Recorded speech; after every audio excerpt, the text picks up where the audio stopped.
lost mine in the sand. Where will you stand? Live from the old country, Hanok Young. And we're not talking about the old country of Israel, of course. No, New York City. New York City. Better you than me. Yeah, it's an interesting place these days, let's just put it that way.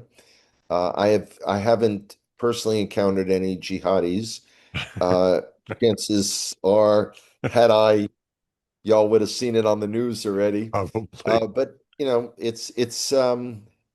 it's strange times. Anyway, Yeah, it so is. yeah, I'm here. I leave, let's see, just about this time of day. It's Monday. Yeah, we're recording 48 early. hours, basically 48 hours, I'm heading to the Yeah. airport. We both got crazy schedules right now. And for those Nothing. who had reacted to Hanok's spilling the beans, Kathy did have a surgery last week. I'm not going to go into details. If someone would like details more than that, they can email me. But I just, after all these years, don't really like to put all my personal things online, but more than I do. So, but she's recovering. So appreciate your prayers. All right, go for it. Okay, so it's interesting. Whenever I finish a speaking tour, I always kind of like run the summaries in my head of what people were asking and what they did. Excuse me. Excuse me. Allergic to New York for sure. Yeah, I can What they don't understand that. understand. And I also honestly take note of what it was that I said that didn't go over well.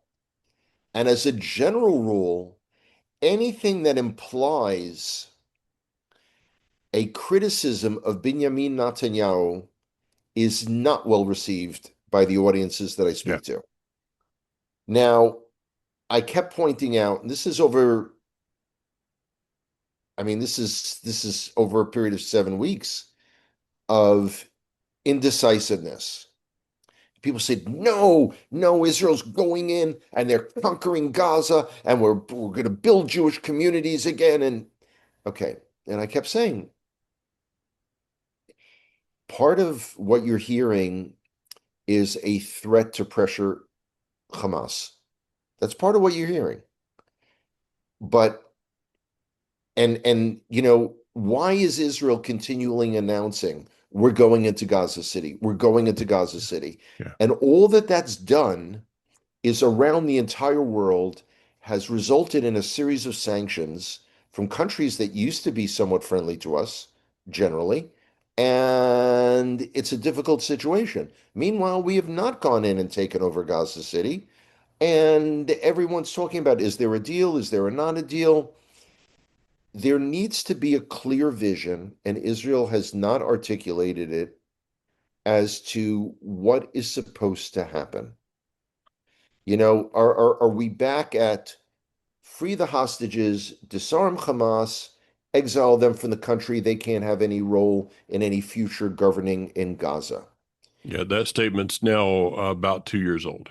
Yeah. So and it keeps being regurgitated. It keeps bubbling up to the surface time and time again, which in and of itself would be, I don't know, it again, we come back to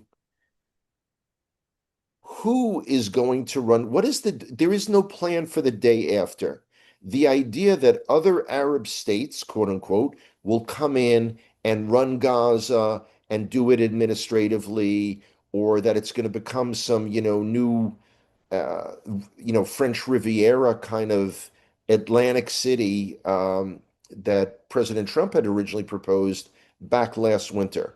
That fell right off the drawing board. No one talks about that anymore. So, we're left scratching our heads. Meanwhile, there's talk of calling up another 60,000 reservists yet again. Um, it's it's clear as mud. right now. Um, that's Hamas. Let's go to Hezbollah in Lebanon. So the government of Lebanon, which just to clarify for people is not Hezbollah, is talking about that they're going to disarm all the factions in Lebanon that are not government sponsored. So that's primarily Hezbollah. There are a couple of other terror groups, small groups that they have begun disarming. They have not begun disarming Hezbollah, but they're talking about it. But already Israel is talking about, as a sort of sign of good faith for the Lebanese government, we're going to pull back gradually from the positions that we hold in southern Lebanon. And again, I just remind people that when some right-wing Jewish commentators were sort of beating their chest, that, oh, Israel, this is, greater Israel is happening before our eyes. We're taking parts of Syria, we're taking parts of Lebanon, etc. And I kept saying, it's not going to happen. It's not going to happen. We continue to pull back in the same way that we're negotiating simultaneously with the Syrian government. Mm-hmm. Not a bunch of good guys, but we're negotiating with them. And again, when someone stands up at a presentation of mine and says, I don't understand why Israel just doesn't go in and, wipe them all out. If you ask that question, you're either frightfully naive or you obviously have not read the news in the last 2 years. Well, let me break in here on that one. This is two things in that question or in that type of a statement. Number one is a pretty much a total lack of understanding regarding the media, the United Nations, the political pressure, all of those things. Yeah. To that, someone would say, well, they just need to, do this, this, and this, which will only bring more pressure. Number two is the misunderstanding of the Jewish mindset. Hey, I asked people to name for me one war that Jews have started. Name for me one terrorist activity that Jews have started that is not in the DNA, Hanok. We've talked about this on numerous occasions. One of the great attributes and one of the greatest uh, issues you guys have is compassion. To not go in and just wipe out a country, to wipe out a Okay. civilization. Okay. Um, First of all, I would change some of the terminology. Yeah. You kept saying the Jews. It's not the Jews. Well, It's yeah. Israelis. No, and I want to point this out to our listeners because it's a really big point. We are not a nation of 15.5 million Jews. Right. 7.5 million. The rest of the Jews Yeah. are around the world. Some are with us, some are not with us. But it's also a sense that Israel is not going to commit a genocide. Israel is not going No, to ethnically cleanse Gaza. Israel is not going to expel 2 million people. not going to happen. That was never on the table. Yeah. Why it is that people think that, I have no idea. In the same way people said to me, I don't understand why Israel just doesn't go in and get the hostages. Yeah. Yeah. A, go in where? B, when you've got a hostage that has a gun to their head, uh, it's they're thinking of the world in a very simplistic manner. Or you're sending IDF soldiers and yeah, my terminology, if I get some terminology wrong, I've a little sleep deprived in the last 5 days. Sorry. I don't do that even as well as you do. But so if you have a group of IDF soldiers, you know where a hostage is, but they have to go through a booby-trapped Yeah. doorway into a booby-trapped building, knowing that the Hamas doesn't care if they kill not only the hostage, it would be their pleasure to kill not only a hostage, but a platoon of IDF soldiers in the process. Absolutely. Absolutely. What commander is going to make that decision? Yeah, it's it's not as, and this is what happens when people, well, you got to wipe out Hamas. It doesn't matter, if there are civilians nearby. But it's interesting. Look at Russia and Ukraine. Not even Russia is doing that. So to think that Israel could, even if we wanted to, is bizarre to my ears. It really is. And this is a time for us to kind of pull together. And that's the other thing that I noticed in traveling around. Every group is pretty much an island onto their own. Yeah, yeah, I would say that is very, very true today. I want to ask you, somebody sent me a picture, and if these banners, I need to get one. One of them was hanging up in the apartment above Shorashim, and it said, Yeah. "Make Make Gaza Gaza Jewish Jewish again." again. Yeah. Yeah. Um, I you saw it know, when I was there, when I was home. yeah, this, yeah, I might like that statement, but again, I don't think that there is a government that is willing to go in and do that because of the ramifications of it. No, no, it's really astounding.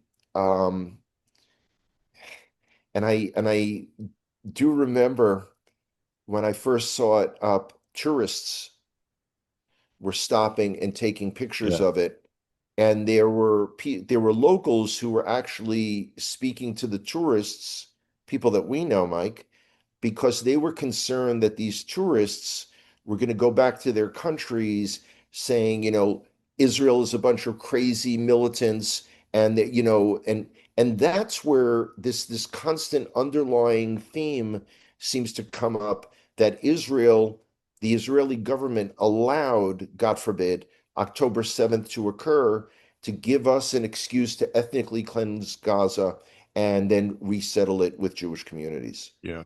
I Now, mean, what this goes astounding. back to is these are mistakes. These are mistakes that were made in 1948, 1967, 1973, 2005. And the cleanup of a mistake is much more difficult. Trying to figure out how to undo what was done. It's like, why was the Temple Mount given back? There's no reasoning for that. And this is what's been, you and others like you have been fighting for this to reclaim that piece of real estate, which if there's any piece of real estate in the world worth fighting for, that's the one. Without a doubt.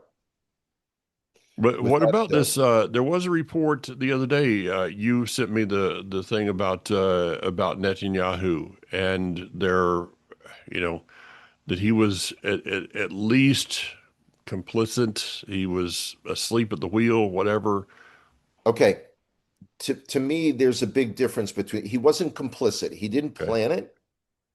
However, he wasn't paying attention to detail.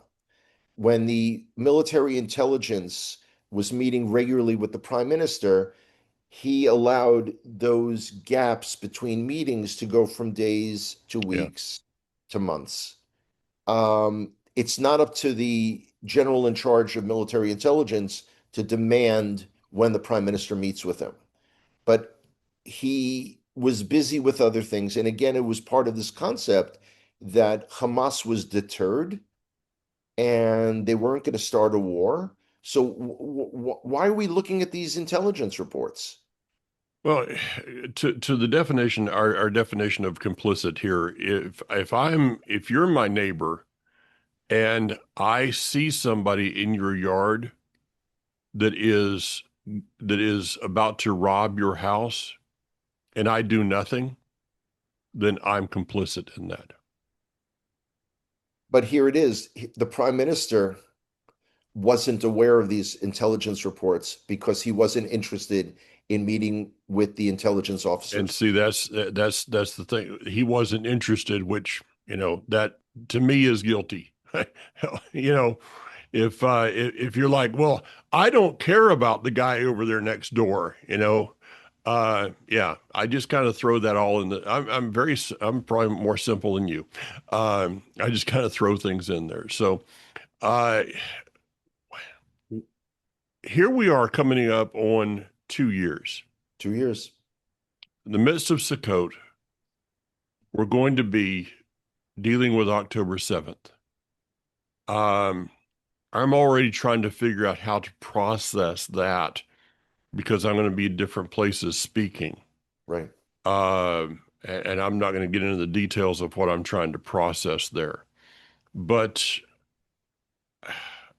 we're 2 years out. We're 2 years from this thing. Do you see anything on the horizon changing, or are we going to be sitting here, Hanok, in 2026 going, well, it's been 3 years now?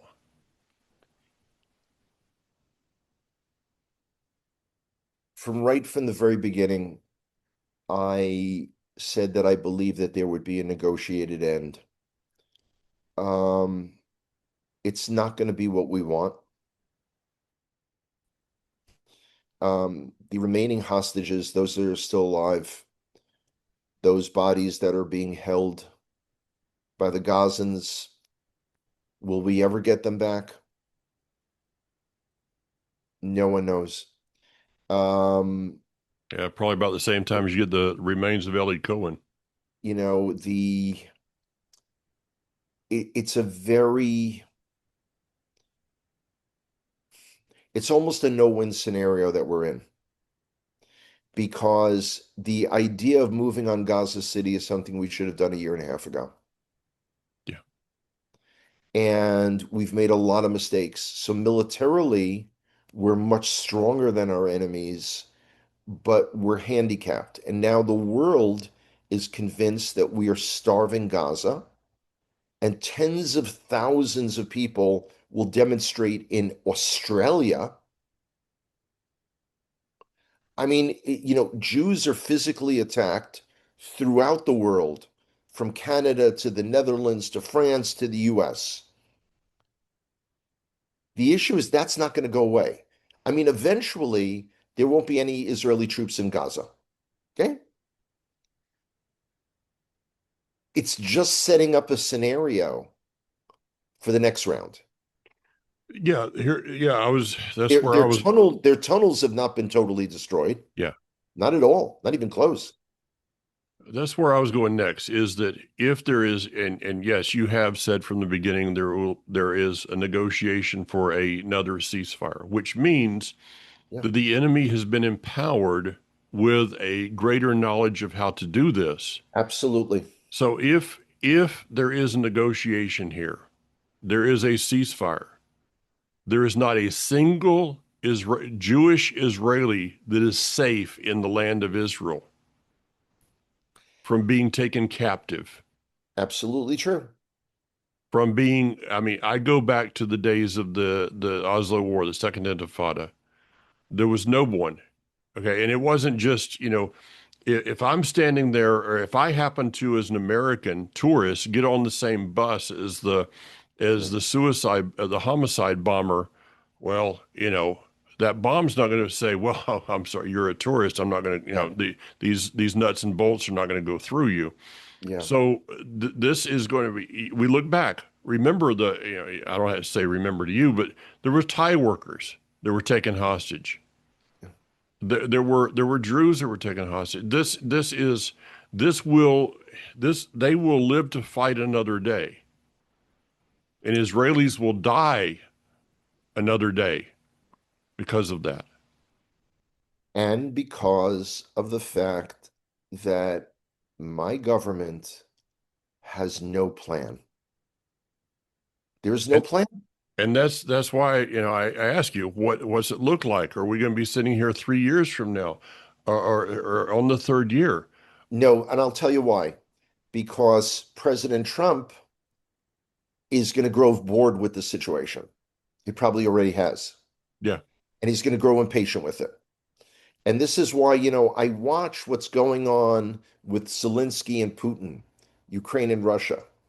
And I'm trying to say, what lessons there is that we what are the lessons that we can learn from that? yeah.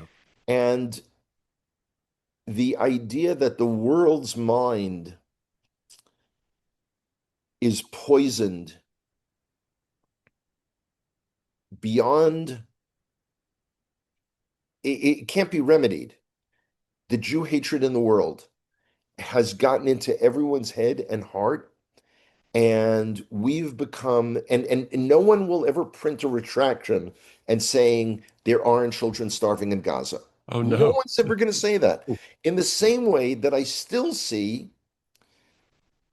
Gays for Gaza, Queers for Palestine, still see them demonstrating on behalf of, quote unquote, Palestine. And it's like, what is it that you just don't see? Well, And the same way deception that the is Palestinian Authority deception's an is not an interesting alternative. thing. I'm sorry.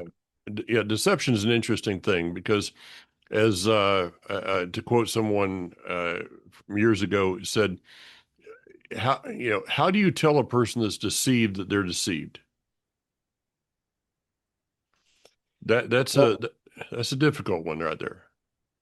especially when we're living in a world where information and knowledge and facts are irrelevant and the narrative is what's important. Hmm. And the narrative is social justice, you know, around the world, focused on something called Palestine. And no one cares that Gaza has been independent for 20 years. Yeah. No one cares. No one cares. I see that Trump is scheduling a trip in December to Israel, which I was just very thankful that he did not schedule that in October, November, because the president of the United States being in Israel can really disrupt a tour, and I just as Yeah, soon not have that. I agree. But to go to the Putin Zelensky thing, Trump has been quoted as saying, "Well, if we can't get peace over there, we're just going to back off and let them fight it out by themselves." Um,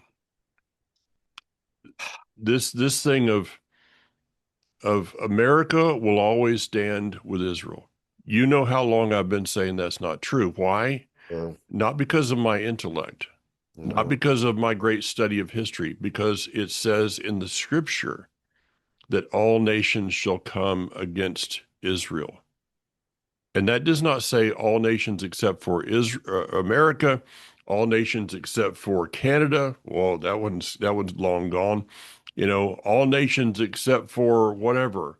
It Yeah, says all nations. And we're living out that prophecy in our yeah, day.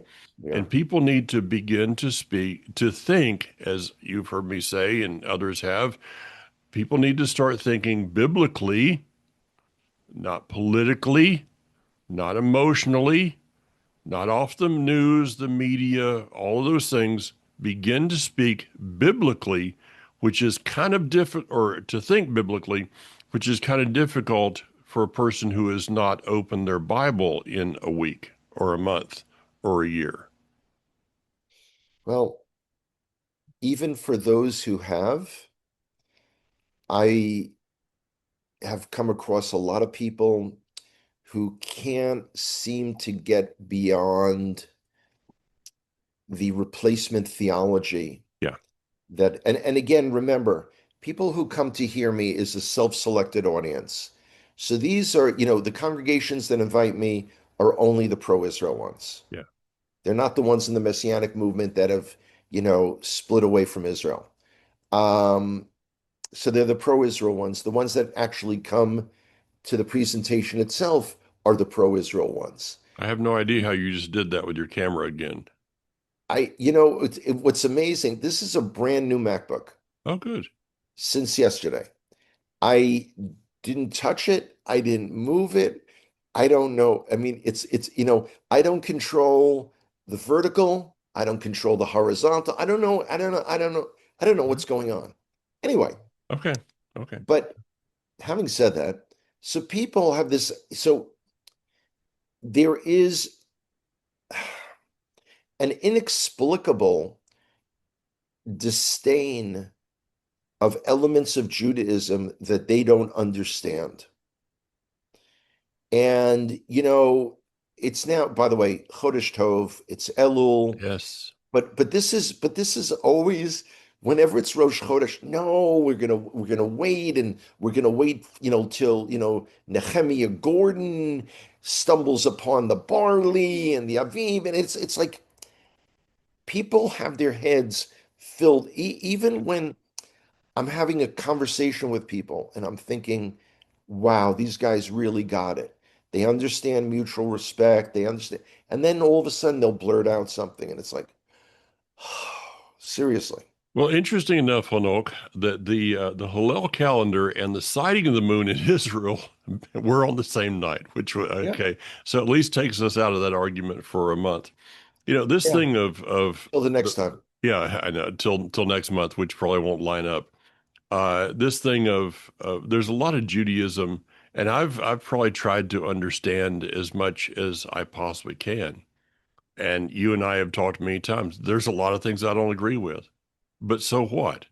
That doesn't mean I have to have disdain for it. Yeah, You it's know, it's really it's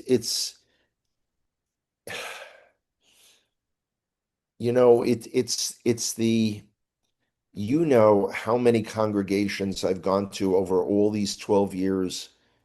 Um, and then all of a sudden, when you go to a group and then they get back to you because all of a sudden they said, "Hey, this guy's not a believer.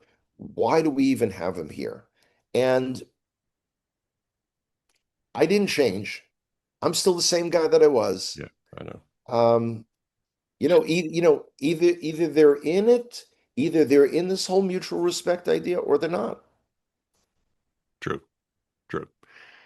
I find it's easier to build bridges with respect than it is with other things. So, Yeah, all right. agreed. Well, hey, have a.